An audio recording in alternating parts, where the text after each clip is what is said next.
There's a test you've probably heard of. A child sits at a table. In front of them, a single marshmallow. And a promise.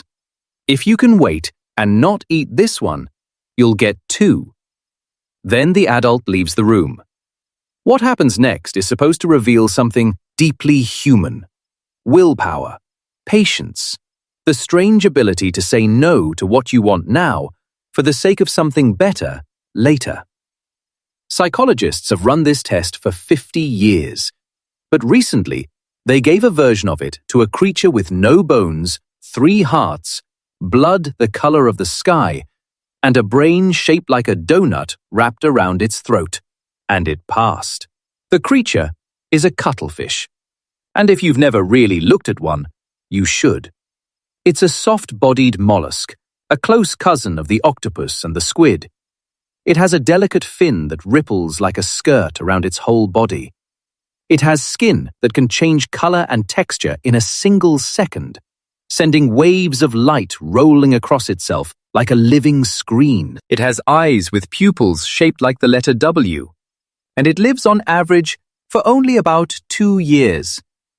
This is one of the most alien minds on Earth, and it is about to do something that feels unsettlingly familiar. The experiment came from a team led by a scientist named Alexandra Schnell, working between the University of Cambridge and a marine laboratory on the coast of Massachusetts. They took common cuttlefish and they gave them a choice, laid out in 2 clear chambers, each with a sliding door. Behind one door, a piece of king prawn, perfectly good food, available right away. Behind the other, a live grass shrimp, the cuttlefish's absolute favorite. But that door came with a catch. It would only open after a wait. To make the choice fair, the cuttlefish first had to learn the rules of the game. The researchers trained them to read simple symbols on the doors. One shape meant the food was available immediately. Another meant, this one is coming, but you'll have to be patient. Once a cuttlefish understood the code, the real question could finally be asked. A good meal now, or a better meal later? Which would it choose? It waited. Again and again, the cuttlefish ignored the easy prawn sitting right in front of it and held out for the shrimp it truly wanted. And not just for a second or 2. These animals waited between 50 and 130 seconds for the better meal. That might not sound like much, until you learn the company it puts them in. The only other animals known to pass this kind of test are chimpanzees, crows, and parrots. Some of the most celebrated minds in the entire animal kingdom. And now, a mollusk. But the detail that stops you cold is how they waited. Some of the cuttlefish, sitting there with a tempting prawn in full view, would turn their whole bodies away from it, as if not looking at the thing they wanted might make the waiting easier to bear. And if that sounds familiar, it should. It is the exact trick a child uses in the marshmallow test. Covering their eyes, spinning around, refusing to stare at the treat. The same strategy. Arrived at independently by a creature separated from us by more than 500 million years of evolution. There is a smaller, oddly human detail too. When the scientists ran the study, 2 of their cuttlefish simply refused to take part. They wouldn't play along at all. And anyone who has ever tried to get a toddler or a cat to do something on command will recognize that quiet, stubborn little no. Now here is where it gets genuinely strange. Because when you ask why an animal is able to wait, science has a standard answer. Self-control tends to show up in animals with long lives and complicated social worlds. A chimpanzee delays because it has decades ahead of it and a whole web of relationships to manage. Who to trust, who to share with, when to hold back. Patience pays off across a long social life. But the cuttlefish breaks that explanation clean in half. Because the cuttlefish is not long-lived. It gets around 2 years, and then it's gone. And it is not social.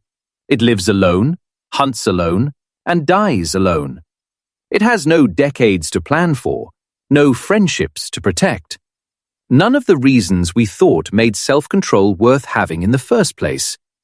And yet, there it sits, turning its body away from a perfectly good meal in order to wait for a better one. So why can it do this at all? The honest answer is that scientists aren't entirely sure, but they have a beautiful guess. A cuttlefish survives by disappearing. It hangs in the water, camouflaged, perfectly still, a master of not being seen. To lunge at food is to break that cover, to become visible and vulnerable for a moment. So a cuttlefish that can hold still, that can wait for exactly the right instant before it strikes, is a cuttlefish that lives a little longer. The patients that quietly passed a child's psychology test may be the very same patients that keeps it alive beneath the eyes of a predator. And waiting is only half of it, because to choose the future, you first have to remember the past. And the cuttlefish remembers in a way that should not be possible for an animal like this. In other experiments, cuttlefish showed they could recall specific past meals, not just that they had eaten, but what they ate, and where, and how long ago. The what, the where, and the when, woven together into a single memory of a single moment. In us, that ability has a name. It's called episodic memory. It's the texture of remembering your own life, not dry facts, but moments. And then comes the part that truly bends the mind. In humans, this kind of memory fades as we grow old. It is one of the very first things to go. But when scientists tested elderly cuttlefish near the end of their short lives, their episodic-like memory hadn't faded at all. The oldest cuttlefish remembered just as sharply as the youngest ones. The exact opposite of the human story. And they manage all of this, the waiting, the remembering, without a hippocampus. That's the small seahorse-shaped structure buried deep in your brain that makes your own memories possible. The cuttlefish simply doesn't have one. It performs the same feat on completely different hardware. Sit for a moment with what that means. Somewhere back in deep time, more than 500 million years ago, the branch of life that led to you split away from the branch that led to the cuttlefish. Your ancestors grew spines and warm blood and brains built around a hippocampus. Its ancestors grew soft bodies and blue blood and brains that wrapped around the throat and spilled out into the arms. Two roads, about as different as two roads can be. And somehow, both of them arrived at the very same place. At patience. At memory. At a mind that can choose later over now. We like to picture intelligence as a single ladder, with humans standing proudly at the top and every other animal arranged on the rungs somewhere below us. But the cuttlefish isn't lower down on your ladder. It's on a completely different one. A ladder that grew in saltwater and darkness, out of a body nothing like yours. And in places, it reaches just as high. Minds, it turns out, can be built in more than one way. So the next time you see a cuttlefish, drifting in an aquarium, rippling with color, watching you with those strange W-shaped eyes, remember what's sitting behind them. Something in there can wait. Something in there remembers. Something in there wanted the better thing, and was willing to hold on for it. That is not the blank stare of a simple animal. That is a mind. Just not one shaped anything like your own. We spend so long staring up at the sky, searching for alien intelligence. It might be worth looking down instead. Into the water. If this changed the way you picture a mind, stay with us. There are stranger ones still, waiting to be understood.